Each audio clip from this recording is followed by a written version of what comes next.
Masks up. Good morning. It's a beautiful day in New York City. Pleasure to be here. Let me introduce the people who are here. From my far left, Dr. Jim Malatras, who's been working with us for many years on the state side, now head of Empire State College. My daughter, Mariah Kennedy Cuomo, one of three, no favorites. Her participation today will be clear in a couple of minutes. To my right, Melissa DeRosa, Secretary to the Governor. Let's give you some facts about where we are today. The number of total hospitalizations is 9,600. That is a lower number than yesterday, barely. It's basically flat. As I mentioned yesterday, the weekend reporting numbers tend to be a little erratic sometimes. We're not quite sure why. This whole reporting mechanism has just been in place a couple of months. First time ever, every hospital has reported every day to the state. But it's better than going up. You see the overall total hospitalizations is down. Change in intubations is down. That's good news. And the number of new hospitalizations is also down. This is an important number. This is how many people came in yesterday with a diagnosis of COVID into hospitals, or people who were technically in a hospital who were then diagnosed with COVID. But again, Sunday is a different day operationally for hospitals. But again, the number's down, so it is good news. This is always the worst number when we're going through the facts of the day, and it is not good news. Number of lives lost, 230, technically up from yesterday, even allowing for the Sunday reporting. But it is painful, painful news for all New Yorkers, and we'll remember those families in our thoughts and prayers. There's no doubt that we're coming down the mountain. Only question is what trail we take, what path we take coming down the mountain. How fast does that decline continue? Does the decline continue? And that is purely a function of what we do. None of this is preordained. None of this is decided by any factor other than our own behavior. You tell me how well New Yorkers socially comply with distancing, etc., and I'll tell you what that infection rate is doing. It's that simple.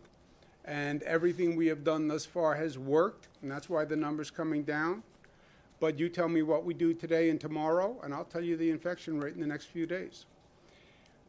What we've said from the beginning is the key is testing and tracing and isolating. It's very hard to do. It's easy to say. No one has ever done this before. We've never put this kind of testing regimen in place.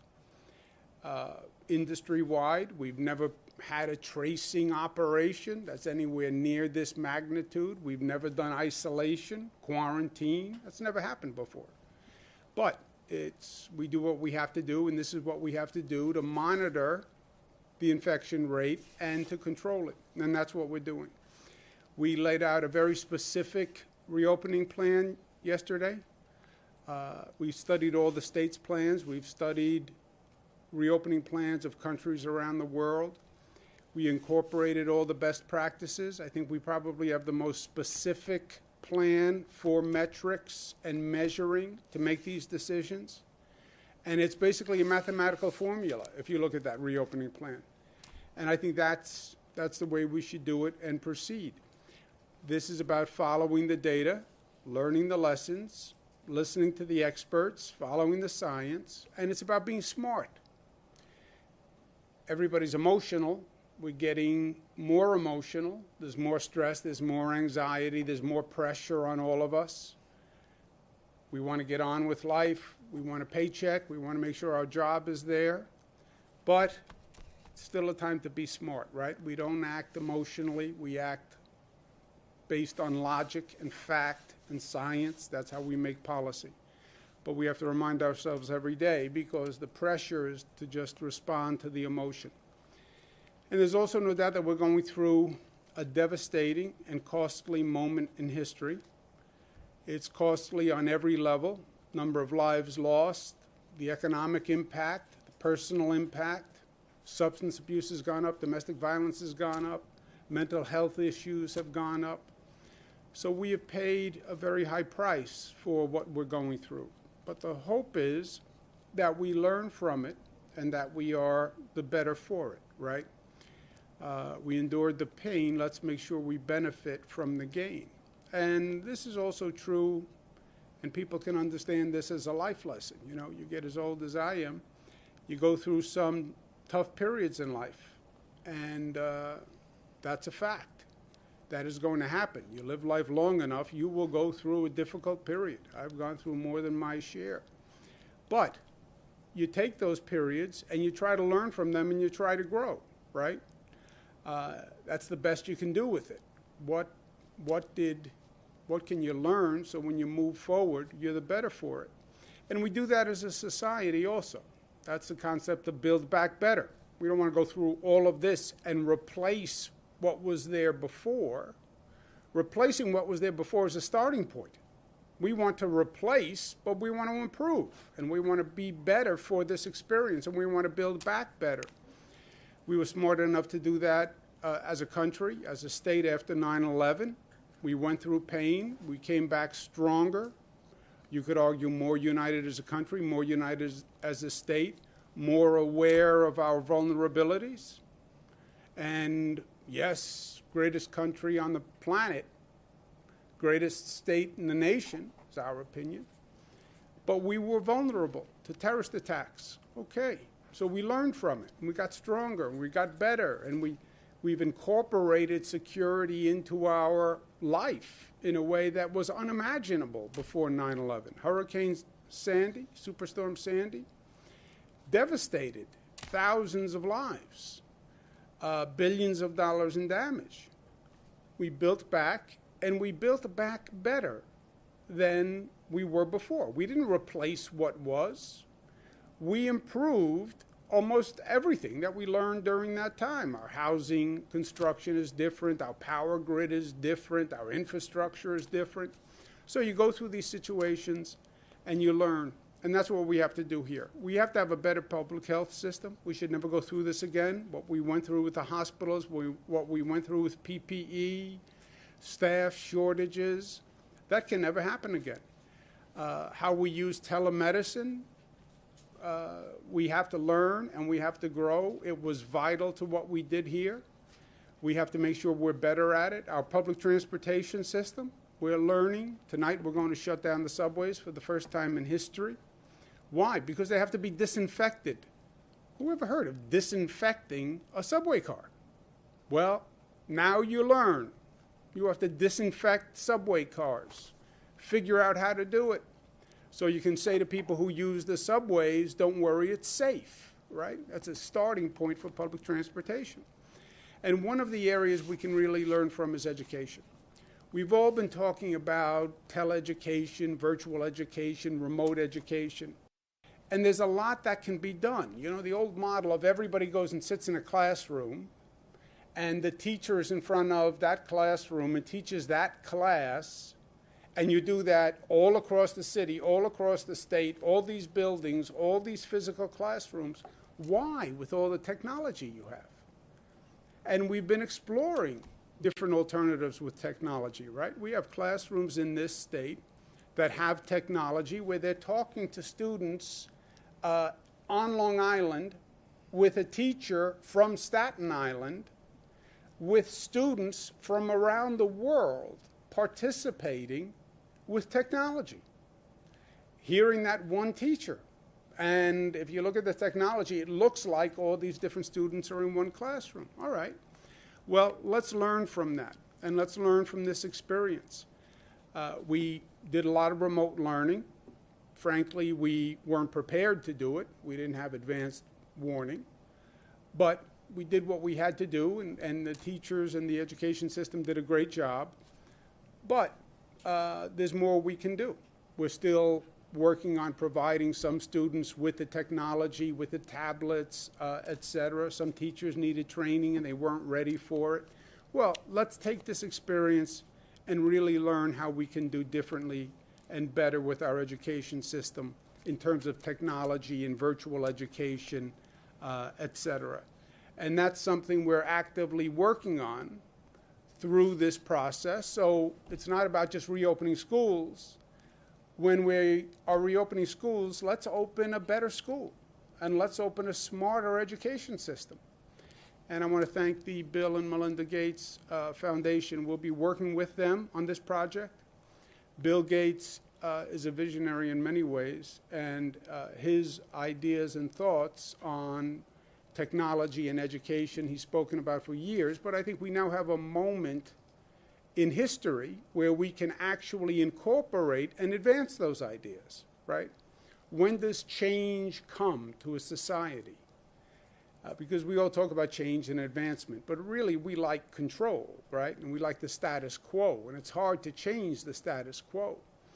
But you get moments in history where people say, okay, I'm ready for change. I get it. I think this is one of those moments. And I think education, as well as other topics, is a topic where people will say, look, I've been reflecting, I've been thinking, I learned a lot. We all learned a lot about how vulnerable we are and how much we have to do. And let's start talking about really revolutionizing education. And it's about time. One point I want to make about reopening, not just in this state, but all across this nation. There's a conversation that is going on about reopening that we are not necessarily explicit about, but which is very important. There's a question that is being debated right under the surface, and the decisions we make on reopening are really profound decisions. And the fundamental question, which we're not articulating, is how much is a human life worth? How much do we think a human life is worth? There's a cost of staying closed, no doubt. Economic cost, personal cost. There's also a cost of reopening quickly. Either option has a cost. You stay closed, there's a cost. You reopen quickly, and there's a cost. The faster we reopen, the lower the economic cost, but the higher the human cost, because the more lives lost. That, my friends, is the decision we are really making. What is that balance? What is that trade-off? Because it is very real. If you now look at the projection models of how many lives will be lost, you'll notice they changed recently. Why did they change? And they went up dramatically. Why? Because now they're factoring in the reopening plans and the reopening schedules that states are announcing. The federal government's estimate, FEMA, has increased from 25,000 to 200,000 the number of daily cases by June. Think about that increase. The IHME, which is a foundation model supported by Gates, which is the preferred model by the White House, when they were projecting deaths by August 4th, they projected in early April 60,000 deaths. They projected mid-April 60,300 deaths, actually a little lower. Their new projection is 134,000 deaths. How did it go from 60,000 deaths to 134,000 deaths? This is the model which the White House relies on. When the director of the Institute was asked why those revisions happened, the director said rising mobility in most U.S. states, as well as the easing of social distancing measures expected in 31 states by May 11th, indicating that growing contacts among people will promote transmission of the coronavirus. That's a very nice way of saying when you accelerate the reopening, you will have more people coming in contact with other people. You're relaxing social distancing. The more people in contact with other people, the higher the infection rate of the spread of the virus. The more people who get infected, the more people die. We know that. And that's why the projection models are going up. There's a cost of staying closed. There's also a cost of reopening quickly. That is the hard truth that we are all dealing with. And let's be honest about it. And let's be open about it. And let's not camouflage the actual terms of the discussion that we're having. And the question comes back to how much is a human life worth? You see that projection model go from 25 to 200,000 cases from FEMA. You see the number of deaths go from 60,000 to 134,000. How much is a human life worth? That's the real discussion that no one is admitting openly or freely, but we should. To me, I say cost of a human life is priceless, period. Our reopening plan doesn't have a trade-off. Our reopening plan says you monitor the data, you monitor the transmission rate, you monitor the hospitalization rate, you monitor the death rate. If it goes up, you have a quote-unquote circuit breaker. You stop. You close the valve on reopening. But it is a conversation that we should have openly. Hard conversation, painful conversation, controversial conversation, yes, all of the above. But it's also the right conversation because those are the decisions we're making. Also, as we're going through this, it's important that our leadership be factual and productive and united, because this is a time when government has to work, and government on all levels has to work, and the federal government has to work, and it has to work now better than it has worked in the past. You know, all the craziness that we've watched in Washington, all the politics that we've seen in Washington, all the dysfunction that we've seen in Washington, now it is unacceptable. Because what government does today will literally determine how many people live and how many die. And that's not hyperbolic, and that's not overly dramatic. That is just a fact. That federal government has to be able to pass legislation. To pass legislation, it has to be on a bipartisan basis. You have the Congress, the House is controlled by Democrats, the Senate is controlled by Republicans. Unless you get a bipartisan agreement, you're not going to pass legislation. If you don't pass legislation, the federal government does not work. If the federal government doesn't work, it makes it virtually impossible for state governments to work. If I can't work, then local governments can't work. This is not something that a state can control. Well, the governors are in charge, governors are in charge.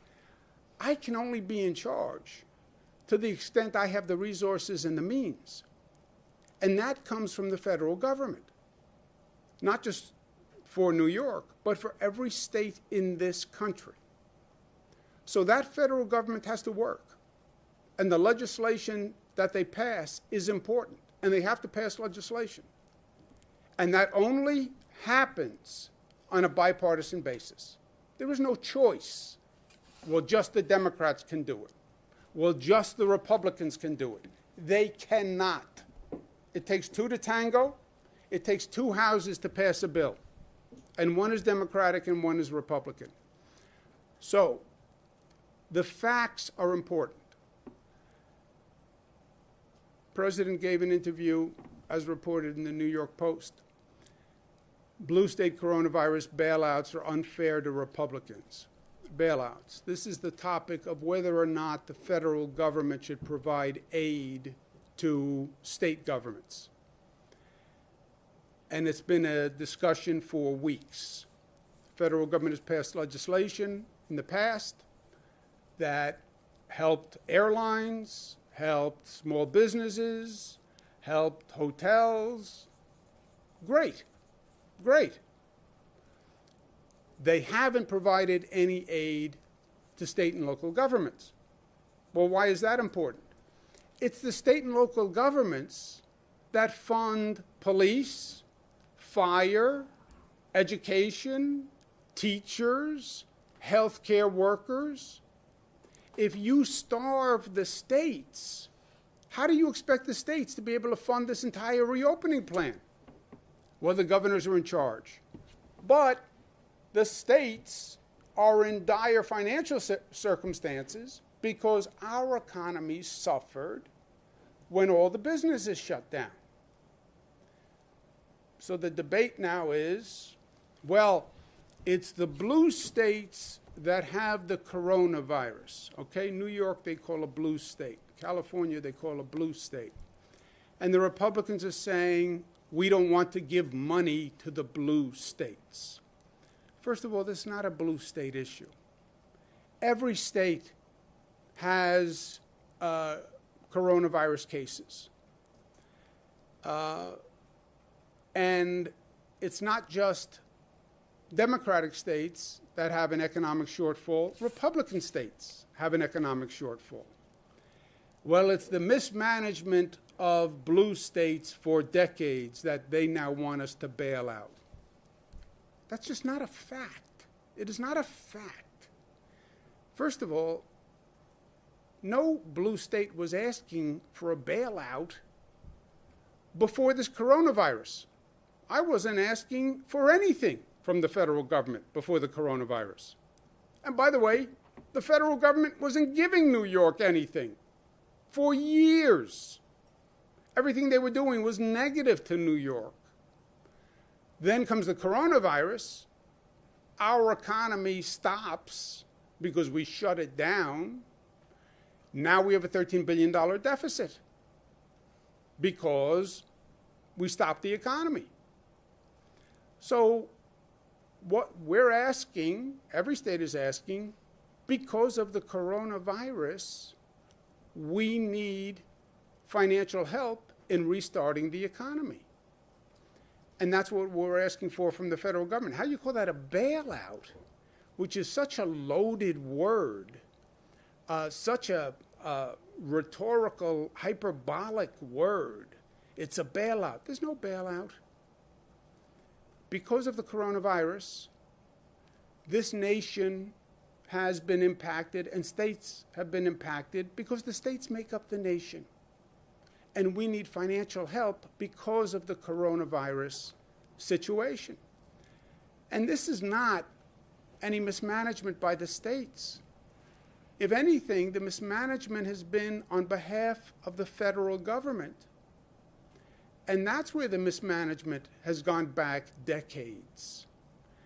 Senator Moynihan, God rest his soul, New York senator, great man, said decades ago that New York has been continually shortchanged by the federal government. Why? Because we have always given them more money than they gave us back. Right? How does the federal government work? The federal government collects taxes and puts it all in a pot and then takes money from that federal pot and gives it back to the states. Every year, New York State has put more money into that federal pot than the federal government has given back. Every year for decades. And that is just a fact. Also, you want to try to divide. The facts are, it's the Democratic states, which happen to have now high coronavirus content, which actually have put in more money than the Republican states, who are now saying, why should we bail out the Democratic states? The Democratic states have been supporting them for years. New York, every year, $29 billion more paid in than it gets out. New Jersey, also a high coronavirus state, $18 billion more every year than it gives out. Massachusetts, Connecticut, California. And then you look at the Republicans who now say, well, we don't want to help the Democratic states. They are actually the states that have been taking more every year. Virginia, Maryland, Kentucky. Senator Mitch McConnell, he's Kentucky, $37 billion more every year. Alabama, Florida. Everything's about Florida. Why? Because it's a swing state, and we're in an election year. I get it. Florida gets $30 billion more every year than it puts in. What are you talking about? Fairness, equity, bailout.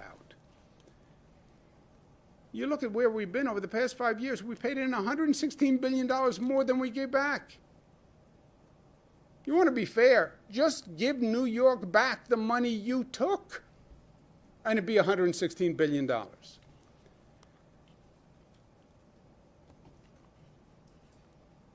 Who gives and who takes? We know those facts and we know the numbers. But look, this whole discussion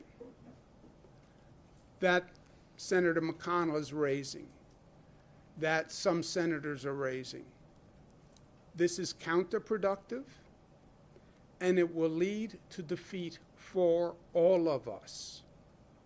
You need a bipartisan bill to pass. You go down this path of partisanship and politics, you will never pass a bill. And if you never pass legislation, you'll never get this economy back on its feet. So you go down this path of division, you will defeat all of us because we're all in the same boat. There is no separating us. It's still the United States of America. And this partisanship, we have to turn the page. I know it's how Washington operates. I know it's how Washington has been operating for many years. But we have to stop, and we have to change. And you do need a totally different mindset. It can't be, it's you versus me. It has to be we, right?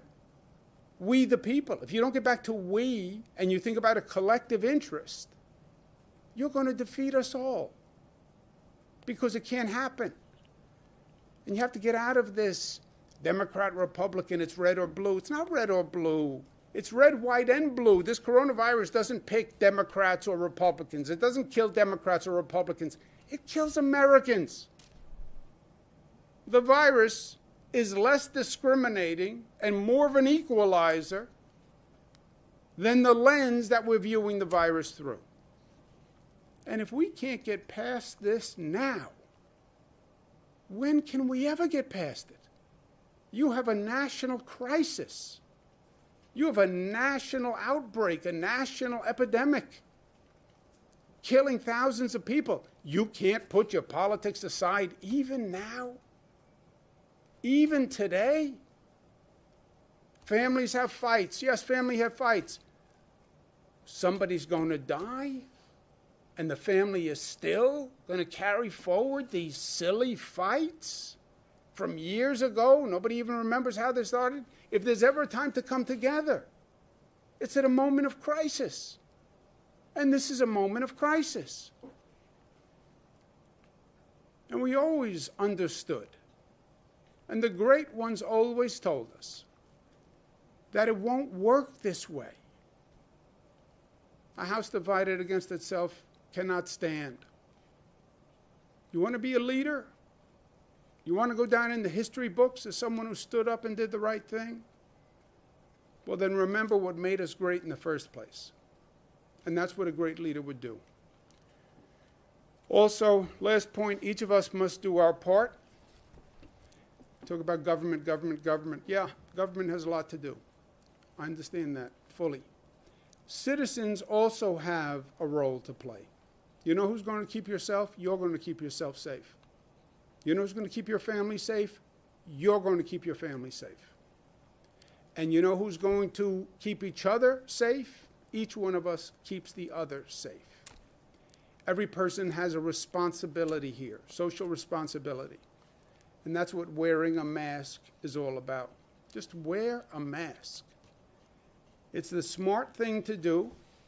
It's also the right thing to do, In all this complexity, there is still a right thing. You still know what's the right thing to do and the wrong thing to do. Maybe right thing is a New York expression. I don't think so. You know what the right thing to do is. Nobody has to tell you what the right thing to do is. The right thing to do is to wear a mask. Because it's not about you. It's about my health. You wear a mask to protect me. I wear a mask to protect you. And wearing a mask is not the greatest intrusion. I do not understand why people think it's such a burden to wear a mask. And look, 99% of the people do it. It's the 1% of the people who don't do it, right? That's who we're talking about. And we were talking about this last night, and I was expressing my frustration why some people just don't get it. And what this has been about from day one, this whole exercise, and where I started this on day one, all these things we've done, nobody's doing these things because government told them to do it, right? I'm first governor in the history of the state of New York to say we're closing businesses, to say you must be quarantined. No governor has ever said that. How do I enforce that? I can't. How do you enforce making 19 million people stay at home? I can't. I said from day one, I can give the facts to New Yorkers, but then New Yorkers have to decide and agree that it makes sense given the facts and agree to do it. And New Yorkers have agreed to do it. All of these things. Closing schools, closing businesses, stay at home, socially distancing. So now wear a mask. And I was saying last night, I don't understand why this wear a mask is so hard. Mariah suggested it may be the way I'm communicating it. I'm just not effectively communicating. Don't laugh. Well, first of all, this is a common refrain in my house from my daughters, that it's me and my lack of ability to communicate effectively. It's a fair statement. And I'm guilty. I have no doubt I am guilty. I am a bad communicator. And that I haven't been communicating the rationale for wearing a mask effectively. So I'm open-minded. I understand my weaknesses and my flaws. I'm a work in progress. We're all a work in progress. I'm trying to get better. So Mariah's suggestion is, look, why don't we ask New Yorkers to produce an ad that the state could run on explaining to New Yorkers why they should wear a mask. And the context and the rationale and the health reasons and the social responsibility, and it's not that big a deal. Maybe there's a better way to communicate it than I have been communicating it. Again, 99% of the people are doing it, and it's great. We're talking about that 1%. So maybe I just haven't been persuasive or effective enough in my communication skills. So I said to Mariah, great idea. We'll ask New Yorkers, produce an ad, 30-second ad. They submit it. Mariah's going to be an unofficial advisor with the Department of Health. Pick the 5 best, put them online, let New Yorkers pick the best ad. State will run that ad. It'll say on the bottom, produced by whoever won the competition. They'll get a lot of acclaim. They'll go on to be big creative experts, and maybe we'll have an ad that communicates this better than I have been able to communicate it to date. So I'm excited about that, and Mariah is going to help on that and take it on as a project, and I'm excited about that. At no cost to the people of the state of New York, she will be a volunteer. The boyfriend can try to put in, he could submit a possible ad for consideration. The boyfriend will lose, but he could submit an ad because I'm still governor. And that's what we're going to do. Mariah, do you want to add anything, or did I explain it clearly in my flawed communication modality? No, I think you covered it. We'll be providing more information in the next few days, but if you are interested, you can go to wearamask.ny.gov. Melissa, anything else on No, that? perfect. See, sometimes I communicate. Sometimes I communicate effectively. But you're not alone in criticizing my communication skills. Many of the people in this room would agree with you. And we are New York tough, smart, united, disciplined, and loving. Questions? Governor, can you comment on, it looks like there's some new reporting regarding nursing homes, and it would increase the total by about 1,700 in terms of total deaths. Does that count towards the official tally, or are they in a different category? How's that being reported out? You have, I'll ask Jim or Melissa to explain this, because I don't know the details, frankly. You have two categories: confirmed deaths, and then probable or presumed deaths. And they list numbers in both categories. Some people combine the two, confirmed deaths and presumed deaths, and have one number. Some people keep them separate, and then they're often reported separately or they're reported together. But that has been going on for a while. But Jim, is that accurate? That's accurate, Governor. Like we've reported in the past, we asked the nursing homes to provide updated information. They originally provided about 3,100 total deaths. The confirmed deaths of those are actually 2,100. That gets added to the official count. We are counting both the presumed and confirmed, but the confirmed deaths are the one we're running in the official tally. Other localities are submitting unconfirmed deaths, but we want to confirm those things as much as we can. But now we're putting up both categories so people can clearly see, because some of the facilities were reporting both together and it was difficult to tease out. So we've asked them to report clearly that line of both confirmed and presumed. And specifically, Isabella Geriatric Center, which is something we drew attention to this week, they issued a statement saying there had been 98 deaths, but the official reporting shows less than that, something in the 60s. Does it not count hospital deaths? In other words, if someone goes from a facility to a hospital, is that then counted differently? Those get reported in the hospitalization deaths. The Isabella situation, they reported 60, but in actuality, it's 21 confirmed deaths and the remaining being presumed, which we'll have to officially try to confirm one way or another. So it is in line with keeping with what they were sending before, but we've asked those facilities to update, which they have. Also, Zach, just to be clear, I would take all of these numbers now with a grain of salt. Look what you're saying. The confirmed deaths, you know what that means. What does a presumed death mean, right? We presume it. How do you presume it to be coronavirus? Also, the at-home deaths, non-hospital, non-nursing home deaths, just at-home deaths, when do you actually get all the numbers on those, and how do you confirm all those deaths as attributed to coronavirus? So I would just have a caveat with all of these. I think they're going to change over time. Governor, when you look at these nursing home deaths, why weren't steps taken earlier to protect such a vulnerable population? As you look back now and knowing that this virus is going to be around for a while, are there things or mechanisms that can be done differently so when people are sick in the nursing homes, they go to the hospital and stay in the hospital? Well, the go in the hospital and stay in the hospital, well, first, your basic point is right.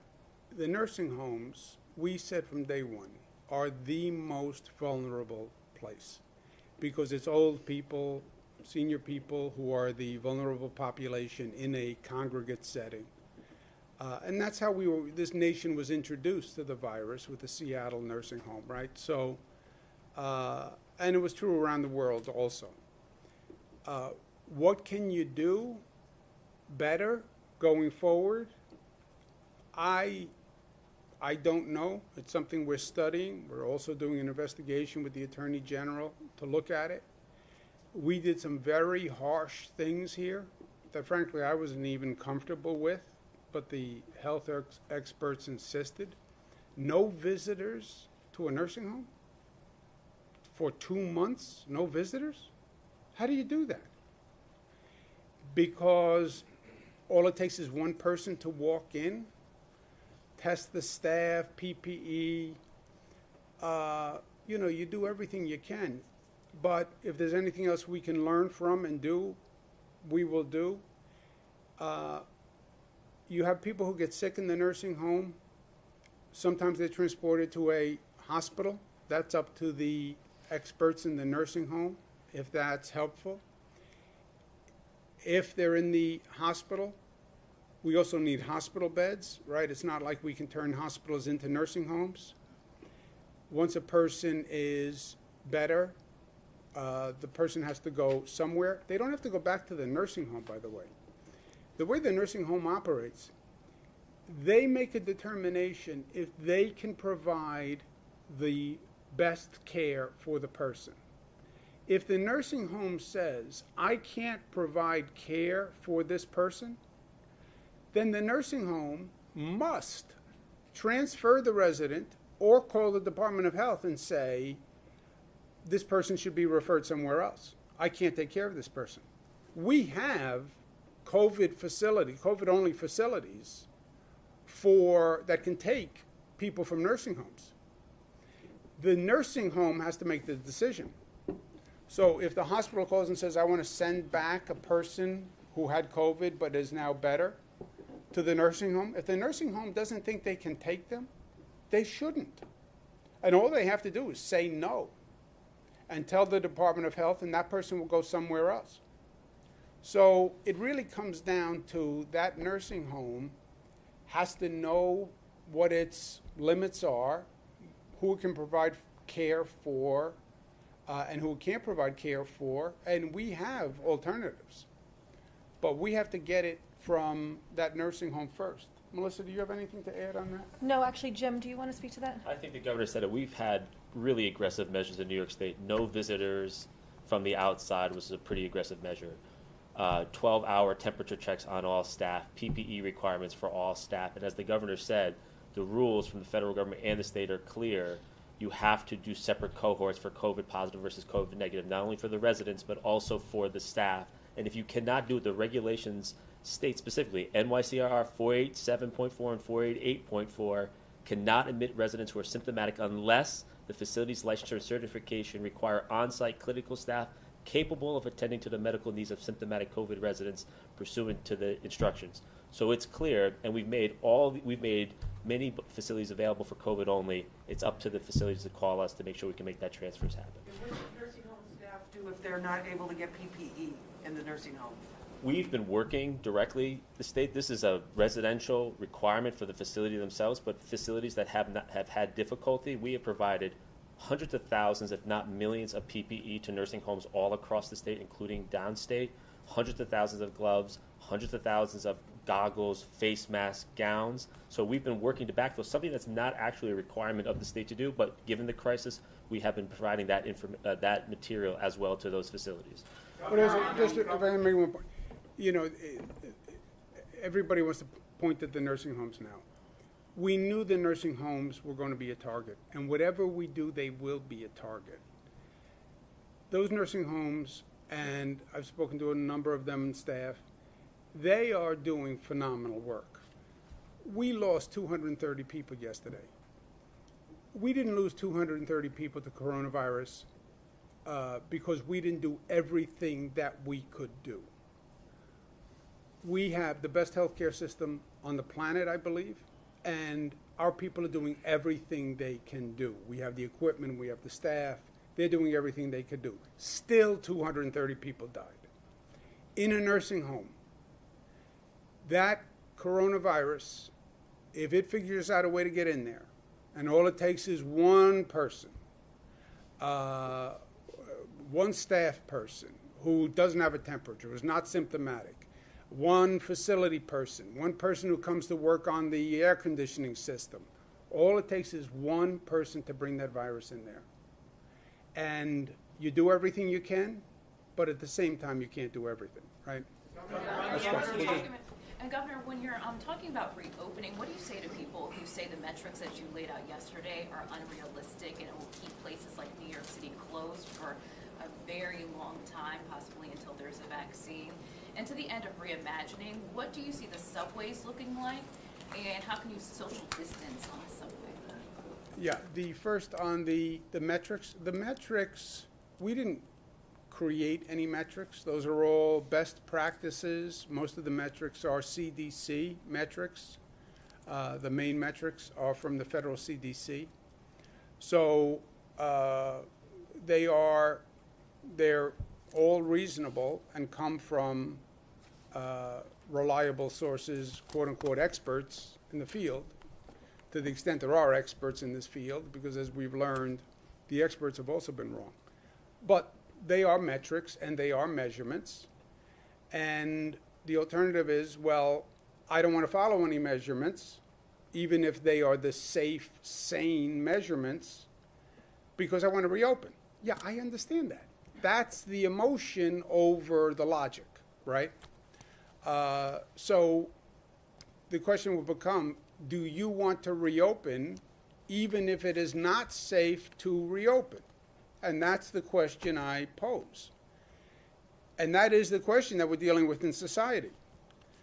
Okay, more people will die. I want to reopen anyway. Okay, how many more deaths are you willing to sustain to reopen quickly? 100 more deaths? 500 more deaths? Because there is a cost of reopening. There's a cost of staying closed. There's a cost of reopening too quickly. So let's be honest about it. It's a trade-off. And say to the American people and say to the people of the state of New York, we can reopen tomorrow if you want to reopen. This is how many more people will die. IHME model says they adjusted it from 60 to 134,000 nationwide, based on what 31 states are doing. If you're okay with that, you're okay with that. When will we reopen? When it's safe. You tell me how fast that line comes down, how fast the decline. I'll tell you when we reopen. It depends on what we do. And that's where we are. When will the subways reopen? When the subways are open. You mean when will they reopen on the nighttime service? No, reimagining the subways. Oh, the reimagine. Look, you can take precautions on the subways, but you can socially distance now on a subway because the ridership is down 92%. But when the subway is up and running, I don't think it would be possible to stay 6 feet apart. You could wear masks, you could do sanitizer. I don't know what the car capacity would go down to at 6 feet apart. By when do you expect New York City and downstate areas to hit all 7 of the metrics? And what happens if a region reopens, meets all the criteria, but then regresses in one of the 7 metrics? Do the restrictions go back into place? What happens if Yeah, look, you've seen that in countries around the world. They reopened because there's pressure to reopen. The numbers went sky high, and they backtracked. That's not ideal. It's better than seeing the numbers go through the roof, but it's not ideal. The ideal is you reopen in a controlled format that when those numbers start to tick up, you've been watching the numbers, and then you adjust your reopening, right? What we've seen in other countries, it was binary. They opened, and then they closed. More intelligent, I think, with retrospect, a moderated, modulated reopening, so you can watch those numbers, right? And you turn the valve, you watch the flow, and you watch the dials. And as soon as you see the dials move, slow down on the flow. When do we hit the metrics in New York City? I don't know. Nobody can tell you. It depends how fast the decline continues and how we control the spread of the virus. It's all in our control. You tell me our behavior. Our behavior is a direct coefficient of the rate of infection. It's what you do today. You don't wear a mask, you wind up infecting someone, you know. So we're in total control of that number. And we don't even know the rate of decline, right? You can factor out by the current rate, but we don't know how low it's going to go. That's why we watch the numbers every day. Governor, the president specifically said that Democrat-led states, quote, have been mismanaged over a long period of time. What's your reaction to that? What role do you want the president to try to get the two to tango? And have you considered waiving the state tax on emergency workers who volunteer to come here from out of state? Yeah. We're not in a position to provide any more subsidies right now because we have a $13 billion deficit. So there's a lot of good things I would like to do. And if we get federal funding, we can do. But it would be irresponsible for me to sit here looking at a $13 billion deficit and say, I'm going to spend more money on when I can't even pay the essential services. If we don't get money from Washington, we can't fund schools, right? So at the rate we want to fund them. So we are in dire financial need. What would I want to say to the president? I get the politics of the Senate. I get Republican partisan politics. I get Democratic partisan politics. I governed this state for over 8 years with a Democratic Assembly and a Republican Senate. I understand the polarization. I dealt with it year after year after year. But we got the job done. We passed the budget on time every year. And that doesn't happen by playing to the politics. It happens when you rise above the politics. The president, in my opinion, has to be the reasonable one here. He has to be the compromiser. He will not pass a piece of legislation without the House, without the Congress. That will not happen. And you cannot ask the Democrats and Nancy Pelosi, Speaker Pelosi, and our Democratic delegation from this state to pass another piece of legislation that doesn't take into consideration the needs of this state. We went through this on the last bill they passed. I said to my congressional delegation, they're not going to fund state governments. Oh, yes, they said they will, they'll be reasonable. I said, I don't believe it. They passed the last bill, didn't have any state and local funding, and you know what? Now they're saying they won't do it. The congressional Democrats cannot pass a bill that forces them to savage their own states. They can't.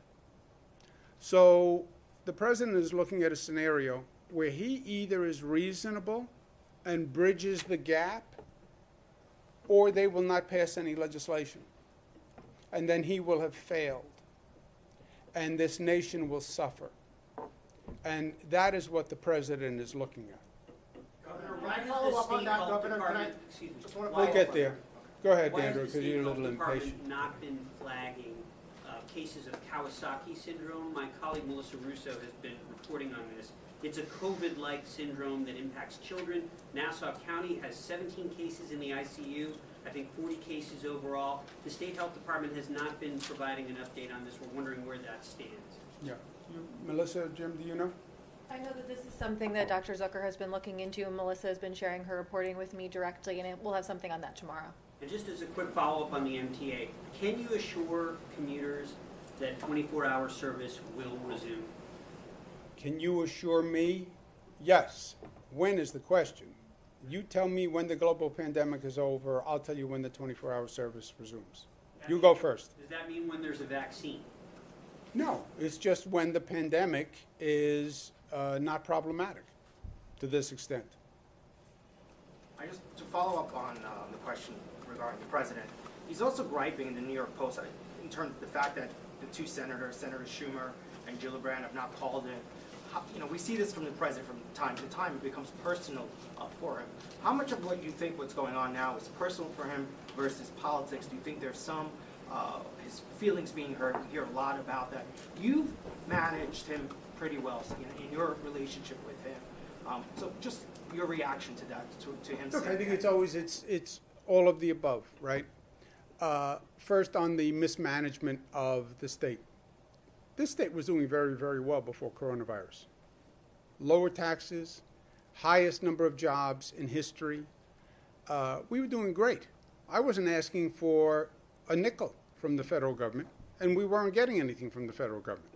So it has nothing to do with decades of mismanagement. The only decades of mismanagement really is on the federal side with that inequity for decades. New York State has been subsidizing the federal government for decades. That is a numerical fact. It's not an opinion. It's not rhetoric. It's not hyperbole. It's a fact. They're numbers. They're numbers.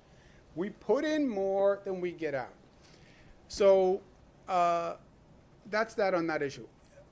I don't even think the president started this fight. I think this is the Republicans' fight. This is the Republicans in the Senate are saying, we come from Republican states. Why should we give any money to Democratic states? Which is just a really selfish, narrow, isolationist, divisive, partisan opinion, right? If New Yorkers took that stand, then nobody should have paid federal taxes for the past 30 years because we were giving them money, right? And there was no crisis. It was just an annual, we are a relatively rich state, so we give Florida $30 billion every year. So that's where it started. The president now articulated that theory in the Post. And if he is adopting that theory, that he also believes we shouldn't help Democratic states deal with the coronavirus fallout, I think it is partisan, it is divisive, and it is self-defeating.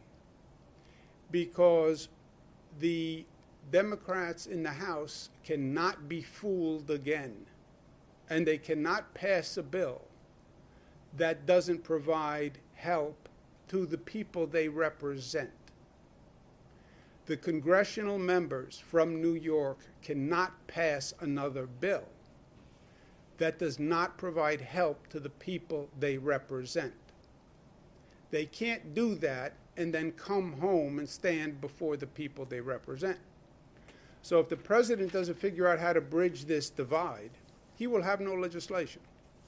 And if he doesn't have legislation, he will have failed as a leader, which is problematic on a number of levels.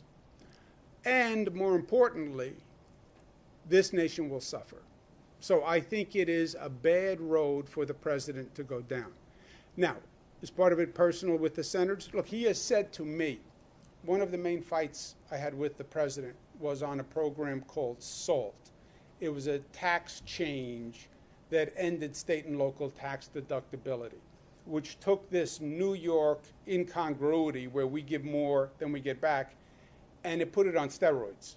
It ended our deduction of state and local taxes. And it cost us $14 billion more every year. And that was a really aggressive, negative, punitive action against New York, in my opinion. It was this partisanship.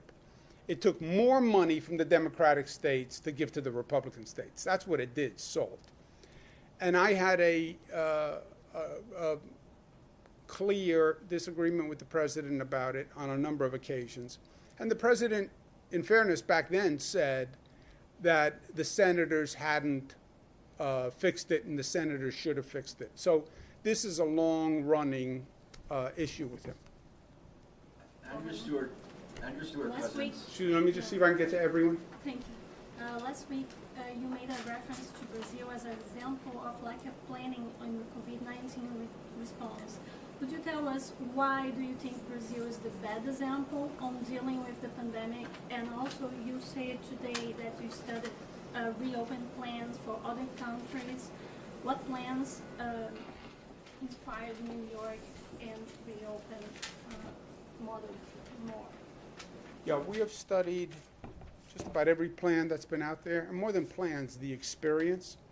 You can go look at what happened in Europe when they reopened. You can look at China when they reopened. And all of them, to a plus or minus degree, have seen some rebound of the virus. And the question is, how big is the rebound, and can you manage that rebound? Or is the rebound so high that you have to go back to close down, which we've seen in other countries? So it's more learning from their experience, right? Somebody walks down the path, you have to walk down a path, ask them what they found when they walked down the path. We're learning from the benefit of that experience. I don't think we said anything about Brazil's plan specifically beyond just the experimental. Let's take one more. Just on behalf of the nurses, we're hearing that nurses from out of town are having to jump through hoops. So just wondering if you'll extend your executive order past May 15th that does not require them to get a New York license. Yes, right? Yeah, we're actually doing that today. Thank you. I'm going to work. Be safe, guys. Thank you very much.